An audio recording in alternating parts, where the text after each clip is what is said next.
Bienvenue sur Jazz Polémique. Aujourd'hui, nouvelle vidéo dans laquelle on va parler des réactions délirantes de nos amis sionistes après l'incendie criminel à la synagogue de la Grande Motte. Mais pour commencer, j'aimerais revenir sur un sujet que je n'ai pas encore abordé, la fermeture d'une mosquée dans le quartier des Bleuets à Marseille. Et moi, je me suis rendu voir les habitants et les habitantes de ce territoire. J'habite Marseille, donc du coup, je suis obligé de me mêler, même si c'est pas ma circonscription. Et quand je suis arrivé, tout le monde était estomaqué de comprendre que, au lieu que la justice s'occupe justement de l'imam qui pose problème, ferme immédiatement cette mosquée. Donc du coup, on pense comme les habitants, c'est-à-dire que c'est une punition qui est collective. Autre ou je comprends pas parce que le ministre de l'Intérieur a créé la CDCM, donc le Conseil départemental du culte musulman, qui normalement devrait être saisi, et quand il est saisi, il devrait peut-être parler d'une seule voix, c'est-à-dire s'il y a un problème, on prend l'imam, on l'écarte, la justice fait son travail, règle le problème s'il y a un problème à régler, et puis on met un imam d'intérim, entre guillemets, pour pouvoir justement essayer de ne pas fermer cette mosquée-là. En bref, un imam posait problème à Darmanin qui a la fâcheuse habitude, depuis qu'il est ministre de l'Intérieur, d'expulser, dissoudre ou fermer toute organisation ou personne qui ne lui plaît pas. Et pour le coup, il sanctionne tous les fidèles de la mosquée pour les propos d'un seul imam. C'est comme si on fermait toute une église ou une synagogue dès qu'un religieux tenait des propos qui posent problème. Et j'ai été gravement étonné de voir que sur ces news, au travers de Naïma Mfadel, qui est la première à vouloir taper sur les musulmans et les étrangers en général, ils ont défendu, enfin elle a défendu les musulmans. Bon, à la fin, elle glisse une petite douille, mais elle les défend quand même. Que Sébastien Delogu a raison. Il ne faut pas mélanger l'imam qui prêche un islam radical, qu'il faut condamner, qu'il faut même poursuivre, avec un lieu de culte. Ce lieu de culte, il est mis à disposition de fidèles, et en principe, il y a un imam qui vient pour parler religion, faire les prêches, etc. Aujourd'hui, on se grandirait à se dire, cet imam n'a plus à prêcher, il doit être condamné, poursuivi pour les propos qu'il tient. En revanche, le lieu de culte, il faut le laisser ouvert et demander aux fidèles qu'il y ait un autre imam. Est-ce que vous croyez qu'il n'y a aucun lien sinon, dans ce cas-là, on ferme... Non, mais... il n'y a aucun lien il n'y a aucun lien entre le fait qu'il y ait un imam radical et les fidèles qui l'écoutent. Et dans ce cas-là, vous prenez la maîtrise de cette mosquée. Et c'est comme ça qu'on avancera. Vous avez vu à la fin, quand elle glisse une petite douille en disant « comme ça, on pourra contrôler les mosquées ». C'est incroyable dans quelle dérive glisse le pays. Mais malgré ça, on a eu un gros malaise là. Vraiment, c'était palpable. On a Elisabeth Lévy qui ne tenait plus en place. Mais calme-toi Elisabeth, il y a toujours le Rassemblement National pas loin pour taper bien fort sur les musulmans, sans aucune retenue. Si vous voulez, nous on avait proposé avec Marine Le Pen une proposition de loi contre les idéologies totalitaires et islamistes. Et vous avez raison. Un prêche dans une mosquée, c'est simplement l'aboutissement de tout le processus islamiste. C'est la fin de cet aboutissement.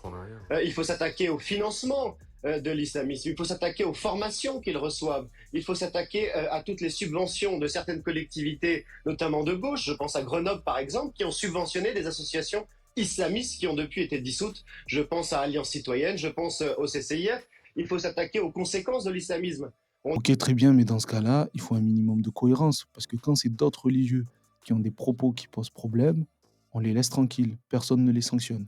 Et d'ailleurs, on va en voir un juste après, mais pour le moment, je voulais mettre l'accent sur le 2 poids 2 mesures concernant l'incendie de la Grande Motte comparé à d'autres incendies criminels d'édifices religieux.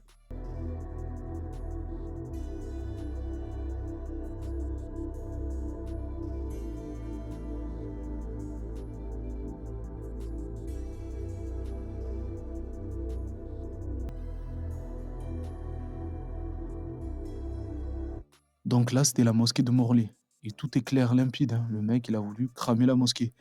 Et c'est pas pour opposer les religions, mais on voit bien que le degré d'implication des pouvoirs publics n'est pas le même. Darmanin a juste lâché un tweet en disant qu'il condamnait les dégradations. Vous voyez ?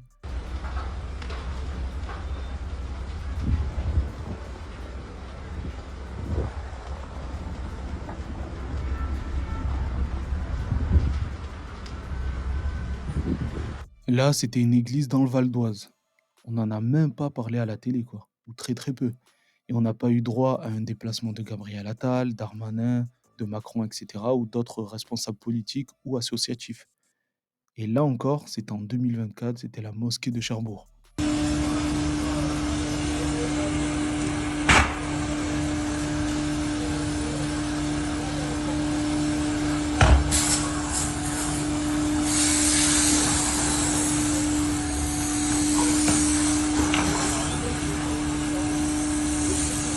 Tout ça pour dire que la différence de traitement se voit.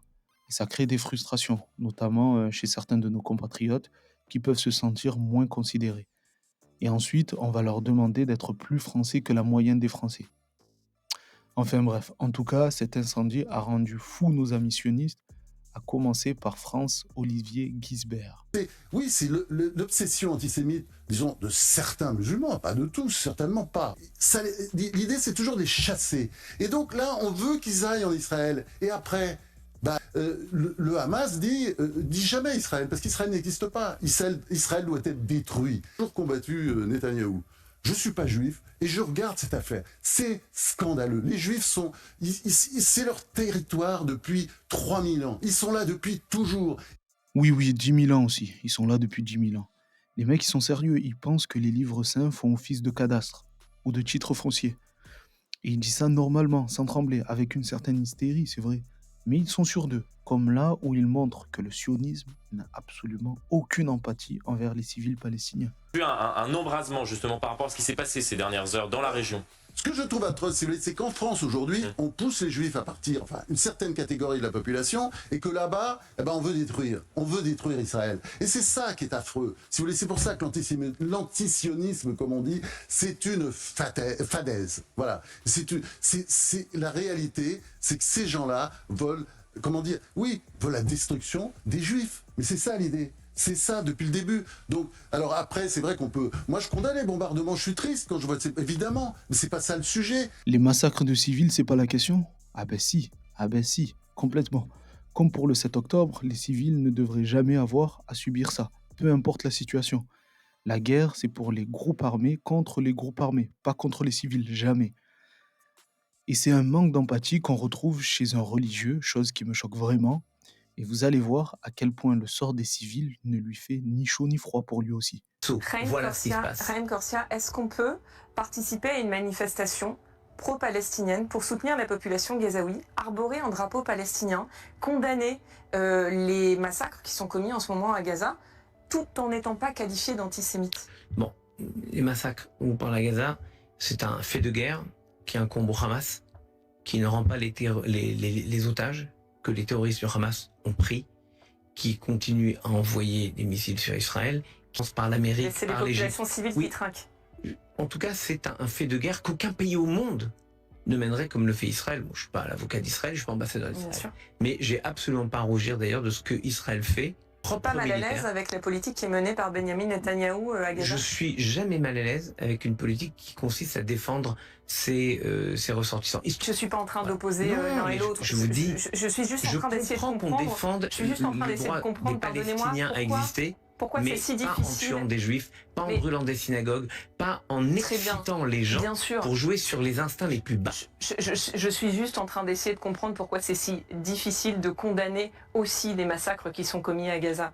Parce qu'ils sont pas du même ordre. Même les gouvernements occidentaux disent à Benyamin Netanyahou, c'est plus possible, on peut pas soutenir ce qui est en train de se passer, il y a une population civile qui se fait massacrer. Il y a 40 000 morts depuis le 7 octobre selon les chiffres du Hamas. Parce qu'il y a eu 1200 morts. Aussi par les organisations humanitaires. Parce qu'il y a eu 1200 morts, on semble oublier. Tout le monde semble oublier. Personne ne les oublie. Personne ne les oublie. Mais est-ce qu'on est obligé systématiquement de poser les mais parce qu'à un moment, Israël, je crois, a l'obligation de faire en sorte que ses citoyens ne risquent plus cela. Et c'est-à-dire que tout le monde serait bien content qu'Israël finisse le boulot et qu'on puisse construire une paix enfin au Moyen-Orient. Il dit quand même qu'il faut en finir et qu'il n'a pas à rougir de la politique de Netanyahou. Comme quoi le sionisme, c'est vraiment une maladie mentale qui surpasse, ou en tout cas qui fait perdre tous les repères moraux, même pour les religieux. Et je vous invite à voir cet échange dans son intégralité sur le compte de l'Œil Média ou mon compte X. C'est lunaire, vraiment. Passons maintenant à Elisabeth Lévy, qui après peut-être un dernier verre, s'est emportée en direct en menaçant de quitter le pays. Général. Qu'attendent les responsables musulmans pour se saisir de cette affaire? Qu'attendent les fameuses associations qu'on arrose, si vous voulez, au lieu de pleurnicher toute la journée, qu'on les traite mal et que... Je veux dire, est-ce qu'ils se rendent compte? Est-ce qu'il faut qu'il n'y ait plus un juif dans ce pays pour qu'on prenne cela en compte? Je vous le dis, moi, ça fait des mois que je me dis que je ne finirai pas ma vie dans mon pays. Parce que, je veux dire, ça devient insupportable. Bon, Elisabeth, si t'es pas au courant, personne te retient. Vraiment, personne, tu peux y aller. Mais tu le feras pas. Tu le feras pas parce que t'es obligé de rester pour pouvoir entretenir la propagande sioniste. Ces gens-là, là, ils dépeignent la France comme si c'était le pire pays au monde pour la communauté juive. Tout ça pour entretenir la boucle médiatique dont on parlait dans une précédente vidéo et pousser la communauté juive à faire son alia. Regardez par exemple ce menteur-là, clairement c'est un menteur, qui nous dit qu'avec des roquettes qui lui tombent sur la tête, soi-disant, il se sent plus en sécurité en Israël qu'en France. En fait, la dame à l'accueil m'a dit qu'apparemment mon vol était victime de surbooking, donc il y a eu trop de places vendues par rapport au nombre de places disponibles dans l'avion. Ici, soit elle me proposait un vol mercredi matin à la place, ce que j'ai évidemment accepté directement. Bien sûr, on est quand même inquiet parce que ça reste quand même des choses sérieuses, c'est un sujet sérieux, mais je me sens 100 fois plus en sécurité ici, même avec la guerre, même avec des roquettes de partout qu'en France, donc ça me dérange pas du tout de rester là, vraiment. Ah, faut doser, mon gars, faut doser. Faut doser, je comprends, hein, tu veux faire ta propagande sioniste, pas de souci, mais il n'y a pas de roquettes qui sont envoyées vers la France, pas encore. Calme-toi, frérot. Et c'est ça le problème avec les sionistes, c'est qu'ils n'ont pas de limite. Plus c'est gros, plus ça passe. Et les pros dans ça, c'est le CRIF. Ils matraquent des énormités, histoire que même si c'est débunké un jour, il en restera toujours quelque chose. Avait un kéfier sur la tête, avait un drapeau palestinien autour de la taille. C'est signé par la haine antisioniste, par la haine d'Israël. Nous ne cessons de dire depuis des mois que l'antisionisme, c'est de l'antisémitisme.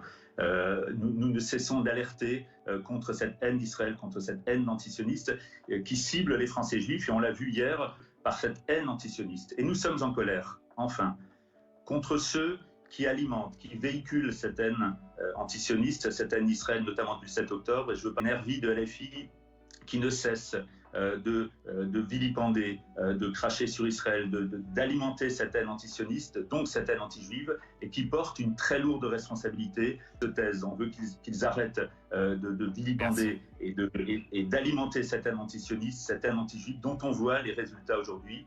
Vous avez remarqué le nombre de fois où il a dit antisionisme? C'est impressionnant. Parce qu'en fait, c'est ça qu'ils combattent. L'antisémitisme, ça leur sert uniquement à combattre l'antisionisme en cultivant l'amalgame entre juifs et sionistes.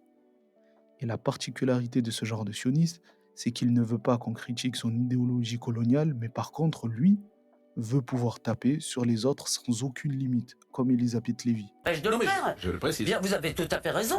A-t-on le droit, parce que cette histoire d'islamophobie, c'est employer un mot qui a été inventé par les mollahs iraniens pour interdire et criminaliser, parfois au titre de la peine de mort, toute critique de l'islam. Je veux dire, excusez-moi, quand Sonia De Villers interroge Monsieur Bélanger, qui lui dit le problème c'est l'islamophobie, alors elle lui dit oui, il y a quand même l'islamisme, il dit oui, il faut combattre l'islamisme. Aujourd'hui, les études montrent qu'il y a, parmi la population musulmane, je ne sais pas comment il faut dire ça, 50% d'imprégnation de préjugés anti-juifs. Est-ce qu'on a le droit de le dire? Je précise. Ben non, en fait non, on n'a pas le droit. Parce que tes chiffres, tu les sors d'où? Tu les sors du fond de ton verre de chardonnay? C'est incroyable quand même, notre pays il est vraiment cassé. Comment on peut dire ça sans être inquiété et en même temps se faire harceler médiatiquement si on ose critiquer Israël? Et le pire, c'est que toute cette clique de sionistes là, on l'appui d'une armée de bénévoles. Hein.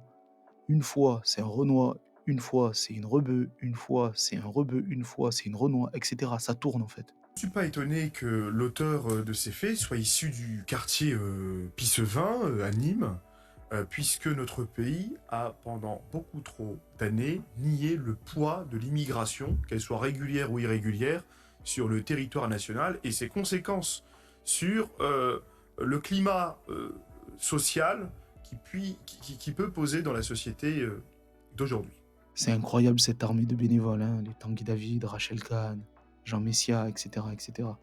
Et pour faire écho à ces bénévoles, je voulais finir avec ce discours célèbre de Malcolm X, que vous connaissez sûrement, dans lequel il parle de ce que les esclavagistes appelaient les nègres de maison.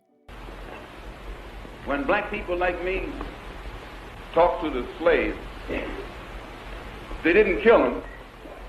They'd send some old house Negro along behind him to undo what he said.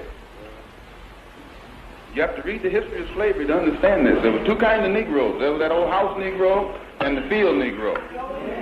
And the house Negro always looked out for his master.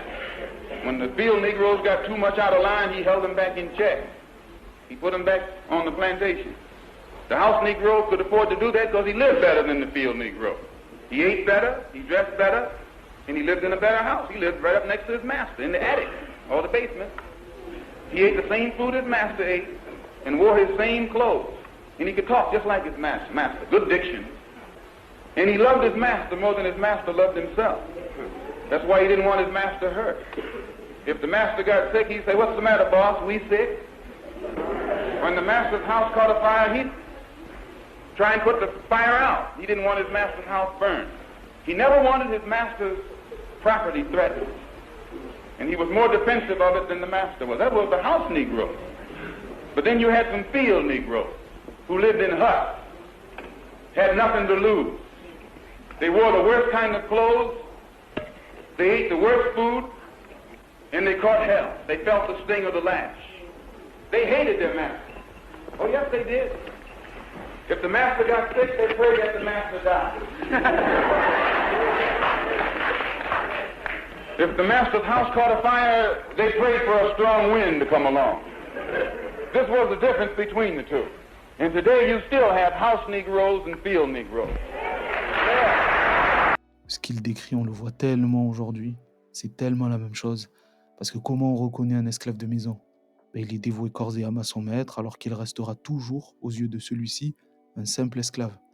Voilà. Dites-moi ce que vous en pensez. N'hésitez pas à vous abonner, à mettre un pouce et à partager. Moi, je vous donne rendez-vous très vite. En attendant, prenez soin de vous. Respirez un bon coup. Dans tous les cas, on est ensemble. Ciao.